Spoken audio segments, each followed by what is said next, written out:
di sini ada sedikit video singkat lagi yang saya akan tampilkan ya.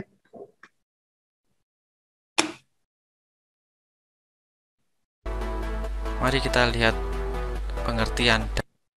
Ada nggak suaranya video? Kedengaran? Ada, Pak. Ada, Pak. Oke. Ada, Pak. Oke, saya lanjut ya. Kita simak sama-sama videonya dulu. Dan di sini ada Mari kita lihat pengertian algoritmanya. pengertian dari algoritma itu sendiri. Apa sih pengertian dari algoritma itu?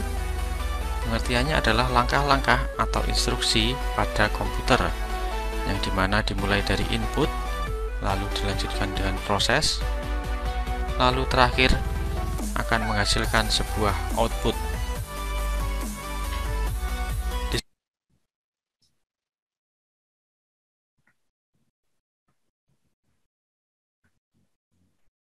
Di sini saya memberikan contoh algoritma dalam kehidupan sehari-hari yang sering kalian lakukan, yaitu membuat mie instan. Langkah pertama adalah tuangkan air ke panci, lalu direbus sampai air itu mendidih. Masukkan mie instan ke dalam air, lalu tunggu sampai matang. Tiriskan mie dan buang air pada mie. Masukkan bumbu, lalu kemudian diaduk sampai merata. Tuangkan air bila diperlukan, lalu aduk sampai merata lagi dan mie siap dihidangkan. Inilah tadi barusan saya sampaikan langkah-langkah algoritma dalam membuat mie instan yang sering dilakukan dalam kehidupan sehari-hari. Dari langkah-langkah algoritma membuat mie instan tersebut dapat disimpulkan bahwa untuk membuat aktivitas tersebut kita harus tahu langkah-langkahnya. Dari sini kita dapat menyimpulkan definisi dari algoritma, yaitu urutan langkah-langkah untuk menyelesaikan masalah yang disusun secara sistematis dan logis. Dari langkah tadi kita tahu untuk membuat masing-masing aktivitas tersebut kita harus tahu langkah-langkahnya. Dalam dunia pemrograman, algoritma dibutuhkan untuk memerintahkan komputer untuk mengambil langkah-langkah dalam menyelesaikan suatu permasalahan tertentu. Saya berikan contoh, misalkan ketika kita menginginkan komputer untuk menghitung rata-rata 3 bilangan. Misalkan A bilangan 2, B itu 3, dan C adalah 5. Langkah pertama yang dilakukan oleh komputer adalah membaca bilangan tersebut. Lalu langkah kedua, menjumlahkan 3 bilangan tersebut. Lalu langkah ketiga, hasil dari 3 bilangan tersebut setelah dijumlahkan, lalu dibagi dengan angka 3. Lalu yang terakhir, komputer akan menuliskan hasil dari penjumlahan dan pembagian tersebut. Lalu muncullah rata-rata bilangan dari 3 bilangan tersebut. Oke, jadi itu tadi ya sedikit video yang menjelaskan tentang algoritma, baik secara definisinya maupun tentang gambaran algoritma.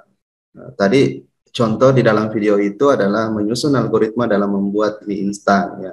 Nah, makanya tadi saya katakan di awal bahwa algoritma kita biasa menerapkan dalam kehidupan sehari-hari kita. Mungkin kita tidak sadar ya bahwa oh ini loh yang dimaksud dengan algoritma gitu. Ya, seperti tadi contohnya memasak Indomie sampai siap saji ya, siap dihidangkan. Itu adalah menyusun algoritma sebenarnya. Jadi definisi algoritma tadi itu adalah menyusun langkah-langkah untuk menyelesaikan masalah. Jadi langkah-langkah yang kita susun secara sistematis untuk menyelesaikan sebuah masalah. Itulah yang dimaksud dengan algoritma. Ya. Nah, selain contohnya tadi memasak Indomie ya sama dengan ketika mungkin ada yang hobinya ngopi, buat sendiri ngopi ya. Ya, mulai dari mempersiapkan kopi sasetnya ataupun kopi yang lain ya. Nah, berarti di situ kalau kita menyusun algoritma untuk membuat kopi, ada beberapa pilihan kopi ya, kopi dalam bentuk saset, ya, atau kopi hitam, ya, atau kopi yang masih bentuknya biji-biji, gitu. Berarti dalam memilih itu, menyusun untuk membuat kopi, ya pasti dalam pemilihan kopi, bentuk kopi itu adalah, disitulah yang dimaksud dengan logika percabangan. Selain itu, seperti tadi saya singgung juga, di sini saya lihat banyak di kantornya, yang sambil kerja, sambil kuliah, ya. Sebelum adik-adik mahasiswa mungkin berangkat ke tempat kerjanya, pasti adik-adik mahasiswa itu adalah melakukan aktivitas dibarengi dengan algoritma. Sehingga mulai dari bangun tidurnya adik-adik sampainya ke tempat kerjanya, itu adalah algoritma yang main. Contohnya mungkin bangun tidur, setelah bangun tidur apalagi yang dilakukan? Langsung ke toilet, cuci muka, dan lain-lain. Kan gitu. Setelah itu mungkin adalah sarapan, setelah sarapan, mandi, setelah mandi, pakaian, lalu berangkat ke tempat kerja. Nah, itulah gambaran algoritma, gitu. Nah, seperti tadi yang ada dalam video ini ya, seperti itu. Nah, kita lihat di sini bahwa analoginya, jika seseorang ingin mengirim surat kepada kenalannya di tempat lain ataupun kepada keluarganya di tempat lain, langkah-langkah yang harus dilakukan seperti apa? Nah, di sini langkah-langkah yang harus dilakukan adalah yang pertama pastinya kita menulis surat dulu. Ya, setelah surat kita selesai tulis, maka kita masukkan ke dalam amplop. Itu baru kita kasih ke alamat, kasihkan ke alamat penerima dan pengirim itu. Amplop bisa ditempeli perangko secukupnya, bisa juga tidak. Nah, di sini kita berperan yang namanya keputusan. Setelah itu pergi ke kantor pos terdekat untuk mengirimnya ke tujuan. Itu contoh sederhana atau analogi sederhana dari penerapan algoritma dalam kehidupan sehari-hari kita. Nah, sebentar kita lihat penerapannya dalam dunia pemrograman. Tadi juga di dalam video sudah disinggung sedikit, contohnya menyusun algoritma dalam mencari luas segitiga, menyusun algoritma dalam mencari hasil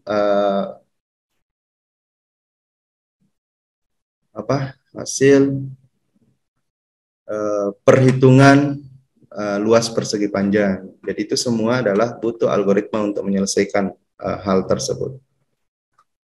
Nah, di sini kita lihat apa sih yang dimaksud dengan algoritma. Secara definisi ya, bahwa algoritma itu adalah urutan langkah-langkah untuk memecahkan sebuah masalah yang disusun secara sistematis dan logis. Ya. Jadi bisa saja kita menyusun algoritma tetapi tidak secara sistematis. Yang dimaksud dengan sistematis di sini yang betul-betul berurut, betul-betul terstruktur. Kalau saya menyusun angka 1, 3, 5, 2, 4, itu kan tersusun juga. Tapi apakah itu yang dimaksud dengan sistematis? Kan bukan. Yang dimaksud di sini sistematis ya betul-betul tersusun secara berurut. Seharusnya adalah 1, 2, 3, 4, 5. Ya. Jadi masing-masing tersusun tetapi ada yang tidak terstruktur, ada yang terstruktur. Nah, itulah yang dimaksud dengan sistematis. Nah, secara definisi juga bahwa di dalam algoritma, Kamus Besar Bahasa Indonesia, algoritma adalah urutan logis pengambilan keputusan untuk pemecahan masalah. Jadi maksudnya sama ya, langkah-langkah yang kita ambil dalam menyusun ataupun memecahkan sebuah masalah. Itu kuncinya dari algoritma. Nah, pada saat kita membuat program, apakah program yang kita buat ini untuk memecahkan sebuah masalah? Pastinya, ya. Tujuan kita membuat program kan pasti ada yang ingin kita capai. Contoh, membuat program penjualan ya untuk memudahkan proses penjualan. Nah, untuk menyusun algoritmanya itu, menyusun programnya itu pasti butuh algoritma. Gitu. Seperti apa proses penginputan data barangnya, seperti apa proses penjualannya atau proses pembeliannya. Nah, itu kita susun dalam bentuk logika ataupun dalam bentuk algoritma ini baru kita implementasikan dalam bentuk coding. Nah, untuk menyusun sebenarnya algoritma ada 3 bentuk ya. Mengapa kita membutuhkan yang namanya algoritma? Karena pembuatan atau penulisan algoritma tidak tergantung pada bahasa pemrograman manapun. Jadi cukup satu kali adik-adik belajar tentang algoritma, adik-adik bisa menggunakan ataupun mengimplementasikan nanti pada saat membuat program. Terserah mau pakai bahasa pemrograman apapun ya. Algoritma itu satu bentuknya ya, satu bentuknya. Kita tidak bisa beranggapan bahwa algoritma yang saya gunakan di pemrograman terstruktur ini dengan menggunakan bahasa C itu beda nanti ketika saya menggunakan bahasa PHP atau web contohnya. Itu sama ya. Karena algoritma di sini adalah bentuk ataupun langkah-langkah yang kita gunakan untuk menyusun sebuah logika. Notasi algoritma dapat diterjemahkan ke dalam berbagai bahasa pemrograman. Nah, ini sudah diperjelas lagi.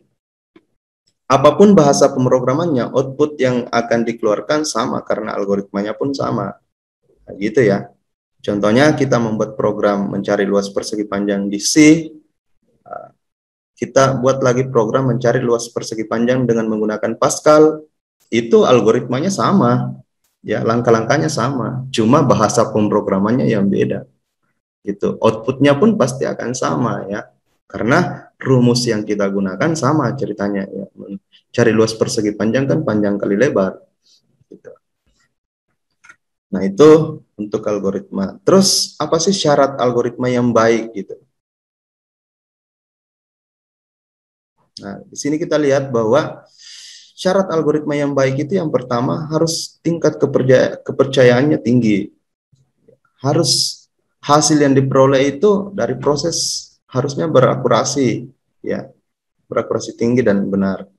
Yang kedua, pemrosesan yang efisien, cost rendah, ya, proses harus diselesaikan secepat mungkin. Nah, buat apa kita membuat program kalau program itu malah tambah meribetkan penggunanya?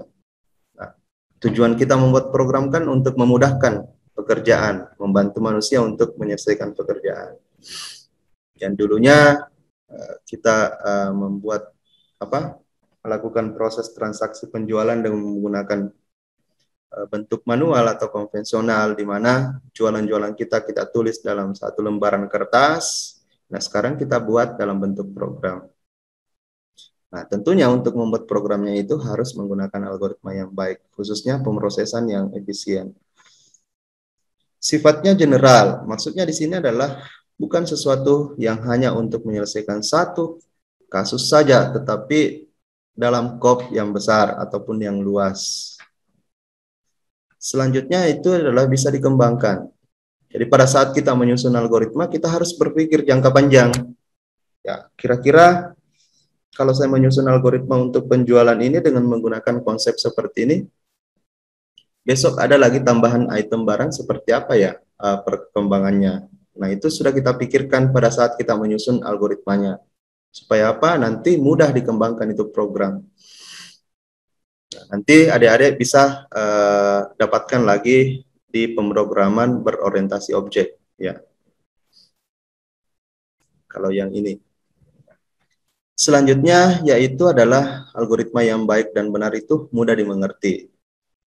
Ya. Di mana di sini dimaksud mudah dimengerti, siapapun yang melihat dia akan bisa memahami algoritma Anda. Ya, kita menyusun sesederhana mungkin, sesimpel mungkin supaya mudah dipahami. Ya. Nah, di poin selanjutnya itu adalah portabilitas yang tinggi. Bisa dengan mudah diimplementasikan di berbagai platform komputer.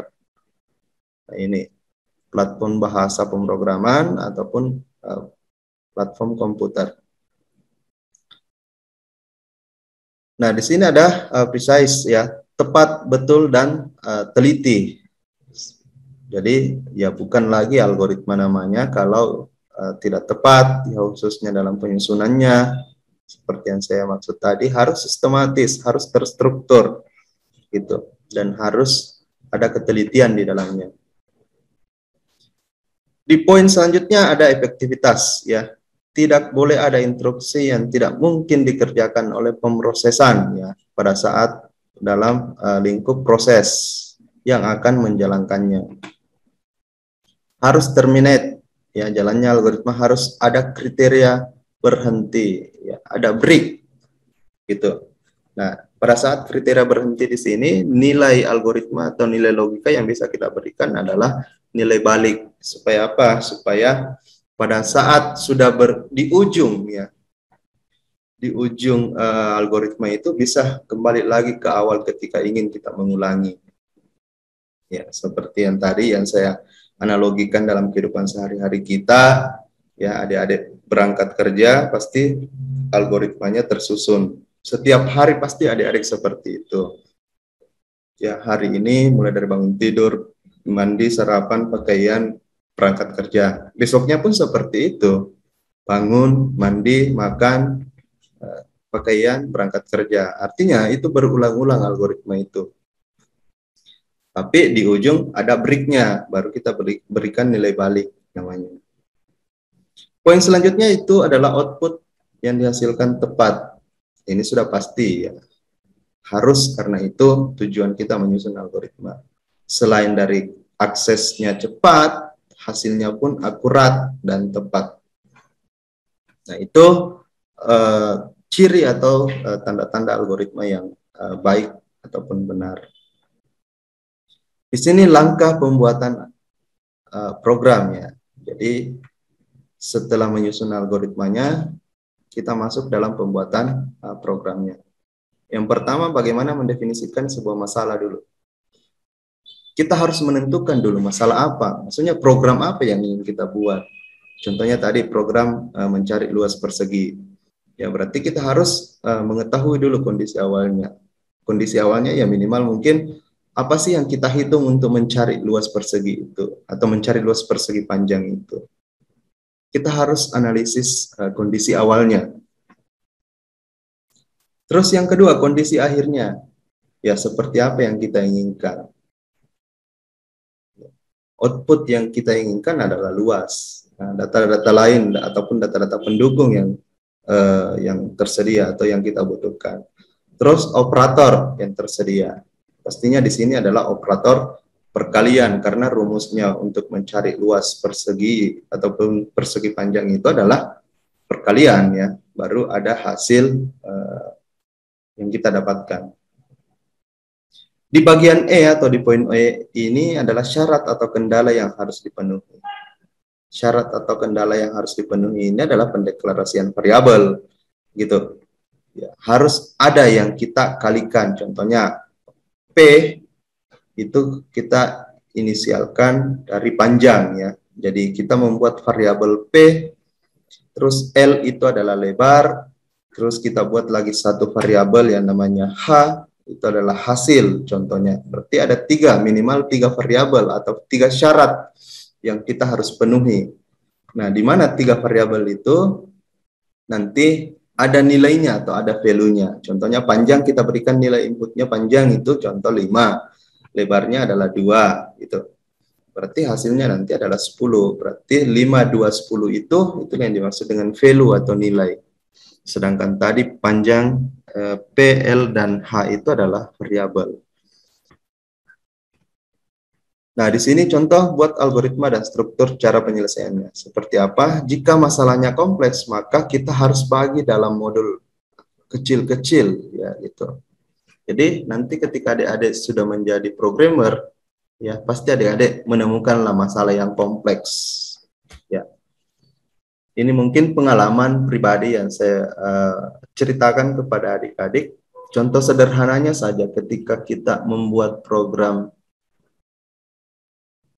penjualannya, program penjualan seperti di Alfa atau di Indomaret itu ya.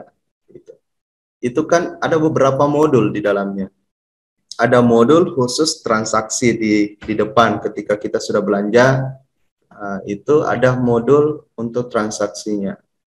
Selain itu ada modul untuk stok barangnya di dalam, di bagian gudang. Jadi sebelum barang itu diperjualbelikan, pastinya kita sudah input dulu data barangnya. Nah, itu sudah modul yang berbeda ya.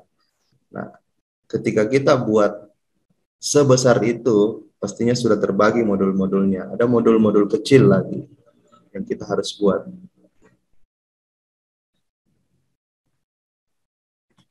Selanjutnya itu menulis program. Jadi pada saat kita mau menulis program, di sini disarankan pilihlah bahasa yang mudah dipelajari, ya, mudah digunakan, dan lebih baik lagi jika sudah dikuasai, memiliki tingkat kompatibilitas tinggi dengan perangkat keras dan platform lainnya. Jadi saya sarankan kepada adik-adik pada saat mau mendalami yang namanya pemrograman atau mau menjadi programmer, pertama bentuk dulu teknik pemrogramannya. Karena semua bahasa itu sama tekniknya ya. Bentuk dulu algoritma. Kita latih, kita asah terus-menerus algoritma pemrograman. Setelah itu kita implementasikan dalam bahasa pemrograman. Nah, pada saat kita mau mengimplementasikan dalam bahasa pemrograman, pilihlah bahasa yang menurut Anda mudah Anda pelajari. Gitu. Itu untuk trik untuk belajar pemrogramannya. Maksud saya jangan pada saat di awal baru kita mau belajar pemrograman, jangan pilih bahasa pemrograman yang menurut Anda itu ribet strukturnya, tapi pilih yang agak gampang strukturnya dulu.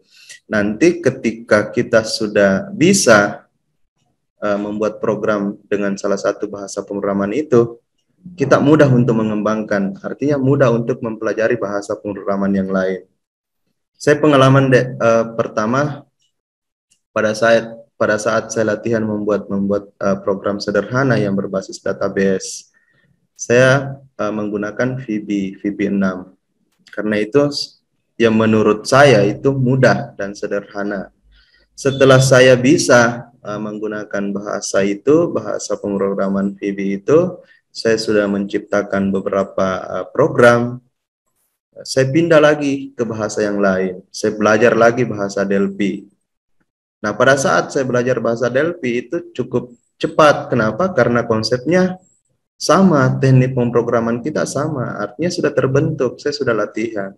Tinggal apa yang kita sesuaikan ya, tinggal bahasanya yang kita sesuaikan. Tinggal bahasa yang berbeda. Bahasa VB dengan bahasa Delphi beda, tapi strukturnya, struktur logikanya sama. Karena tadi sudah disinggung bahwa logika pemrograman itu konsepnya satu, bentuknya satu, dan itu bisa diimplementasikan dimanapun, di bahasa pemrograman manapun. Nah, di sini disarankan kepada adik-adik, silakan pilih yang menurut Anda sederhana dulu, gitu. Nanti step by step, ya. Artinya ketika kita sudah bisa di level 1, naik lagi ke level 2, dan seterusnya. Gitu. Karena apa? Yang harus kita perhatikan adalah yang ini, ya. Platform yang tersedia hari ini, plus yang paling penting adalah kalau kita mau menjadi programmer, yang paling penting kita perhatikan adalah kebutuhan pasar. Ya, kebutuhan pasar. Maksud saya, ya mau tidak mau kita harus mempersiapkan diri apa sih yang dibutuhkan di luar sana gitu. Seperti hari ini kalau kita belajar VB6 mungkin sudah kurang yang berminat di luar sana. Yang paling banyak itu adalah web atau mobile. Berarti mau tidak mau saya harus belajar web lagi gitu. Tetapi konsep saya sudah ada di pemrograman visual, tinggal latihan lagi dengan bahasa webnya gitu. Kenapa saya harus belajar web? Karena tuntutan pasar gitu. Nah, itu yang perlu diperhatikan oleh mahasiswa ketika ingin mendalami yang namanya pemrograman seperti itu. Selanjutnya ketika kita sudah membuat yang namanya program harus mencari kesalahan. Nah, untuk mencari kesalahannya di sini kita harus uji coba program yang kita sudah buat. Ketika kita sudah susun, sudah jadi, kita sudah anggap selesai, silakan uji coba programnya. Uji coba sesuaikan dengan logika atau algoritma yang Anda sudah buat. Oh, inputannya apa, prosesnya seperti apa, dan outputnya seperti apa. Kalau itu kita sudah implementasikan dalam program, terus programnya berjalan sesuai dengan algoritma, sesuai dengan outputnya juga sama, berarti sintaks atau coding yang Anda buat itu sudah betul. Tapi ketika masih salah, ya mungkin ada hasilnya yang beda, berarti penyusunan algoritmanya atau penyusunan codingnya perlu kita perhatikan. Oke. Nah, di sini yang pertama ada kesalahan sintaks atau penulisan program. Ada kesalahan pelaksanaan, ya, semantik seperti logikanya dan ketelitian. Nah, ini yang saya maksud. Untuk menemukan semua ini kita harus ulang-ulang, ya, kita harus uji coba, ya, mengulang menginput data. Nah, banyak teman-teman yang yang bisa membuat program tetapi tidak pernah menguji sejauh mana keunggulan dari program yang kita buat. Ya mungkin kalau kita contohnya membuat program sederhana dengan menggunakan database, ya mungkin ketika kita menginput data 10-20 itu masih program kita masih berjalan stabil. Tapi kira-kira pernah nggak diuji coba sampai 100-1000 data yang kita input? Kira-kira kalau 100-1000 data yang kita input, apakah program kita masih lancar atau sudah lalot? Gitu. Ya memang tidak ada kesalahan, tetapi pada saat kapasitasnya sudah berat, apakah program kita masih bisa berjalan dengan lancar atau sudah ada kendala? Itu semua yang kita harus uji coba untuk mencari kelemahan-kelemahan dari program kita. Nah ini ya, uji dan verifikasi program. Dokumentasikan, terus ada sesi ataupun tahap pemeliharaan. Ini struktur penulisan algoritma ya, ada judul, terus ada kamus dan ada algoritma itu sendiri. Judul di sini ya pastinya adalah header ya. Kita lihat di sini seperti apa itu dimaksud dengan header atau judul. Contoh ini, kita mau membuat program mencari luas kubus. Nah, ini yang dimaksud dengan judul. Ya, judul adalah bagian teks algoritma yang digunakan sebagai tempat mendefinisikan nama ya. Nah, terus kalau kamusnya itu adalah bagian dari pendeklarasian variabel. Ini kamus ya, atau deklarasi. Kamus adalah bagian teks algoritma sebagai tempat untuk mendefinisikan atau mendeklarasikan nama tipe ya, atau tipe variabel yang kita gunakan dengan tipe data apa yang kita gunakan. Nah, seperti ini ya. Bentuknya atau sifatnya konstan. Terus tipe yang kita gunakan adalah real, ada juga variabel p, ini variabelnya. Terus yang kedua ada variabel nama, tipe data yang digunakan adalah string.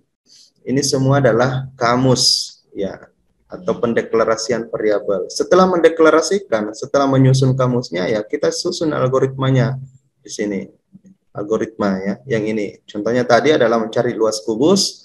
Berarti tadi kita sudah deklarasikan semua variabel-variabel apa yang kita butuhkan ya, seperti tadi saya analogikan ya, mencari luas persegi panjang kita deklarasikan L-nya, kita deklarasikan P-nya berapa, lebarnya berapa, baru kita susun di sini rumusnya. Algoritmanya itu sudah masuk di penyusunan rumus ya. Seperti apa untuk mendapatkan hasil, itulah yang dimaksud dengan bagian algoritmanya.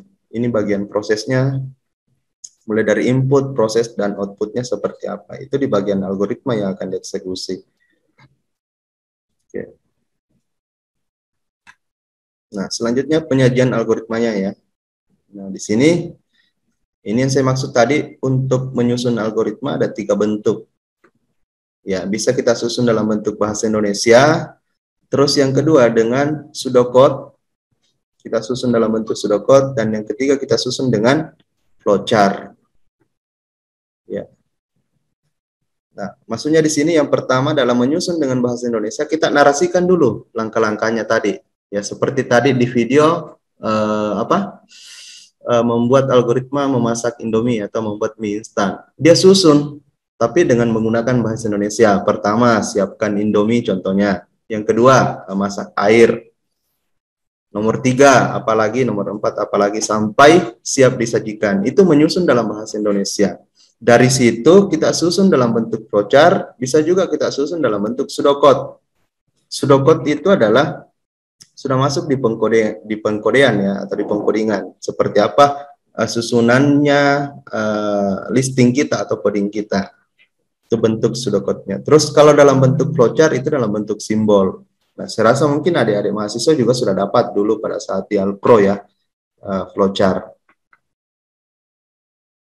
Gimana? Sudah dapat flowchart di algoritma pemrograman? Sudah. Iya, sudah. Berarti mungkin masih diingat semua simbol-simbolnya ya. Nah, itu penyusunannya. Ini kalau penyusunan dalam bentuk bahasa Indonesia seperti ini ya. Jadi kita narasikan saja. Yang jelasnya, satu intinya yang teman-teman ataupun ada di mahasiswa harus ingat, susun secara sistematis. Ya, susun secara terstruktur, jangan dibalik-balik. Itu menyusun algoritma. Ini struktur dalam bentuk bahasa Indonesia, kita membuat algoritmanya. Ya, di sini contoh kasusnya menghitung rata-rata 3 buah data. Ya, algoritmanya dalam bentuk bahasa Indonesia yang pertama adalah baca bilangan. Ya, kita menentukan bilangan A, bilangan B, dan bilangan C. Proses yang kedua, jumlahkan ketiga bilangan itu. Proses yang ketiga, bagi jumlah tersebut dengan 3. Maka itulah rata-rata atau itulah hasil. Nah, ini yang saya maksud tadi adalah algoritma yang kita susun dalam bentuk bahasa Indonesia. Kita susun saja, kita narasikan, kita ceritakan langkah-langkahnya mulai dari awal sampai akhir. Gitu. Ini masih bahasa Indonesia, belum bahasa program. Ya. Nah, ini kalau pseudocode, penyajian algoritma dalam pseudocode berarti menggunakan kode yang mirip dengan kode program. Ya. Yang sebenarnya pseudocode lebih rinci dari bahasa Indonesia ataupun bahasa Inggris. Nah, ini seperti ini ya contohnya. Jadi kita sudah artinya membuat yang mirip dengan bahasa pemrograman yang kita gunakan. Di sini kita buat variabel input, ya variabel A, B, C, terus jumlahkan A, B, C, rata-ratanya, jumlah, nah, dibagi 3, terus outputnya seperti apa. Nah, ini tinggal kita implementasikan dalam bahasa program yang kita gunakan. Kalau bahasa C, ya struktur bahasa C di sini. Kalau bahasa Pascal, ya struktur bahasa Pascal di sini. Gitu. Yang jelasnya algoritmanya dalam bentuk pseudocode ini sudah terbentuk. Jadi tinggal gampang kita implementasikan. Dalam bentuk flowchart, ya. Kalau dalam bentuk flowchart itu dalam bentuk simbol, ya. Di sini penggambaran secara grafik dari langkah-langkah dan urutan prosedur dari suatu program. Ya, flowchart menolong analis dan programmer untuk memecahkan masalah ke dalam segmen-segmen yang lebih kecil dan menolong dalam menganalisis alternatif lain dalam pengoperasiannya. Nah, di sini kegunaannya untuk mendesain program, untuk mempresentasikan program. Maka flowchart harus dapat mempresentasikan komponen-komponen dalam bahasa pemrograman itu. Ya, contohnya simbol mulai, simbol input, simbol proses, simbol keputusan, dan simbol hasil seperti apa. Nah, di sini mengapa kita menggunakan flowchart? Ada relationship-nya. Ya. Flowchart dapat memberikan gambaran yang efektif, jelas, dan ringkas. Nah, kita lihat di sini ya. Analisis komunikasinya di sini saya masuk di simbol-simbol atau lambang-lambangnya. Ini hanya mengingat kembali ya. Nah, ada simbol mulai start, simbol terminator seperti ini bentuknya. Ya, aliran data ya pasti panah ya, arah panah dari mana ke mana itu yang dimaksud dengan aliran data. Output input itu sama ya, jajar genjang. Terus proses adalah persegi atau persegi panjang. Ini yang kita harus ingat ya. Ada decision atau ada keputusan atau percabangan, simbol bola ketupat. Ya, seperti itu. Pemberian nilai awal suatu variabel, ini pendeklarasian ya.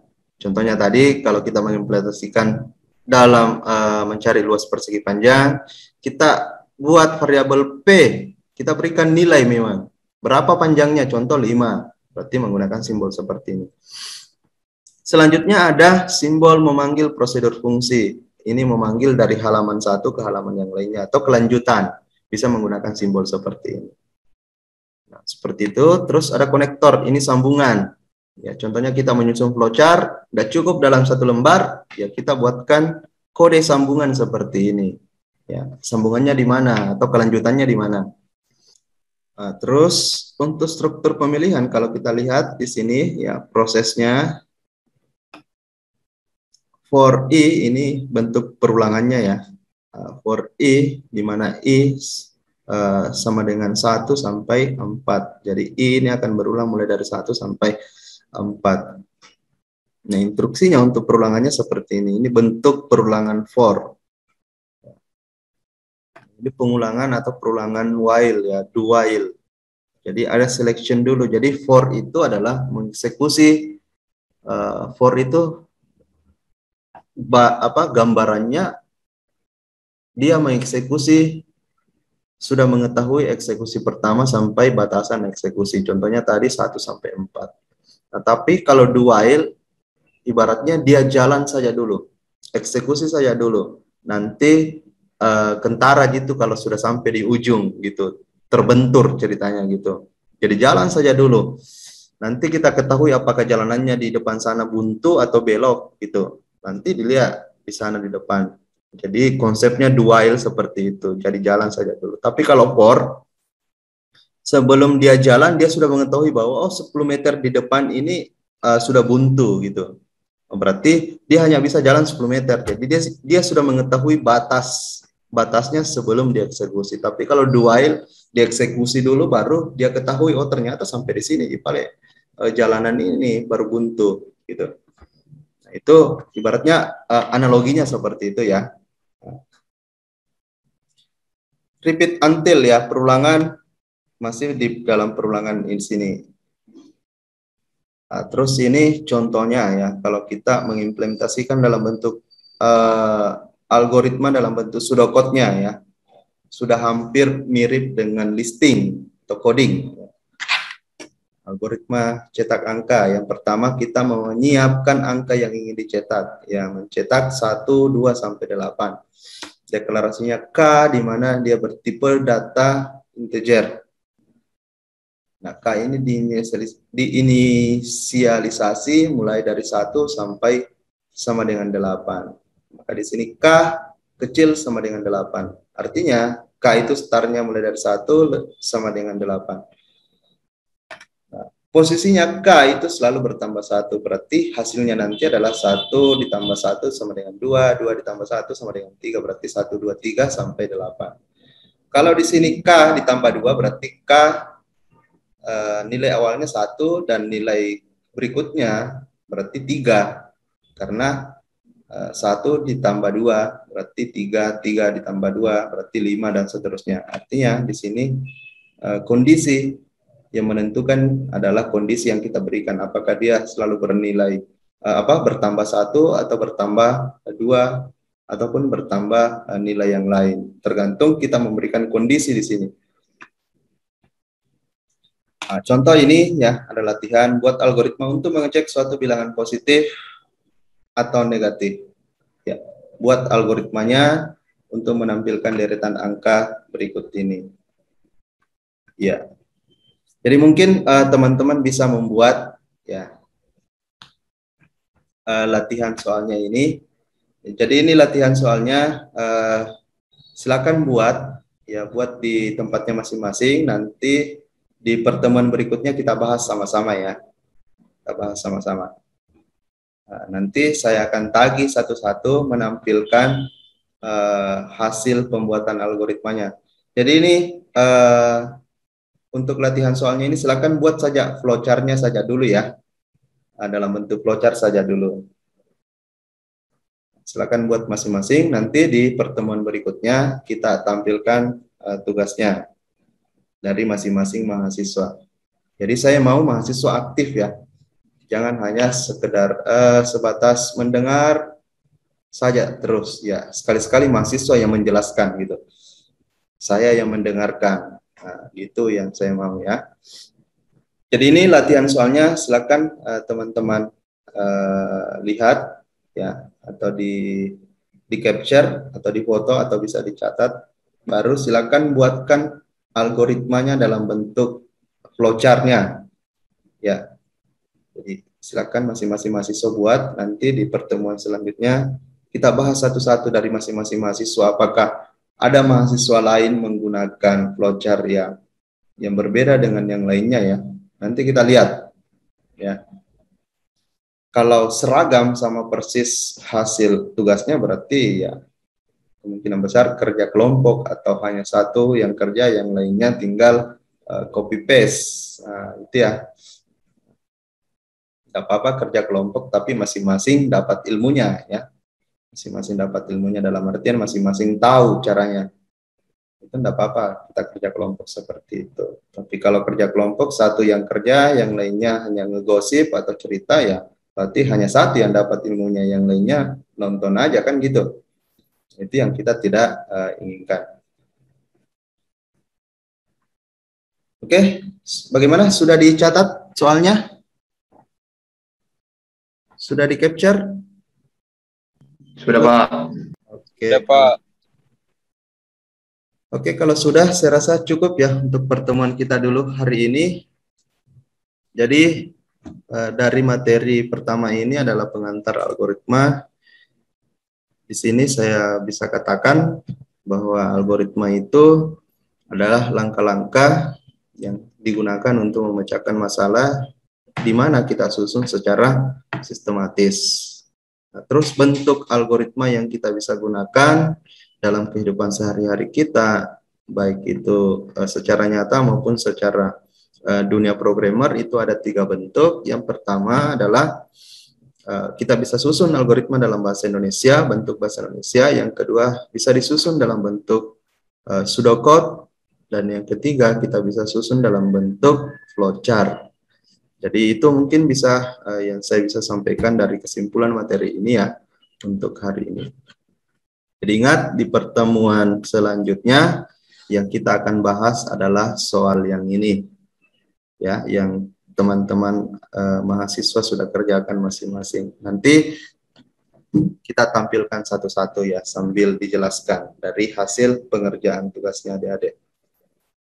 Oke, saya rasa cukup ya untuk hari ini, adik-adik sekalian. Sampai ketemu lagi di pertemuan selanjutnya ya. Oke, adik-adik ya, jadi izin saya tutup Zoom meeting ini dan perkuliahan ini untuk hari ini. Assalamualaikum warahmatullahi wabarakatuh. Waalaikumsalam.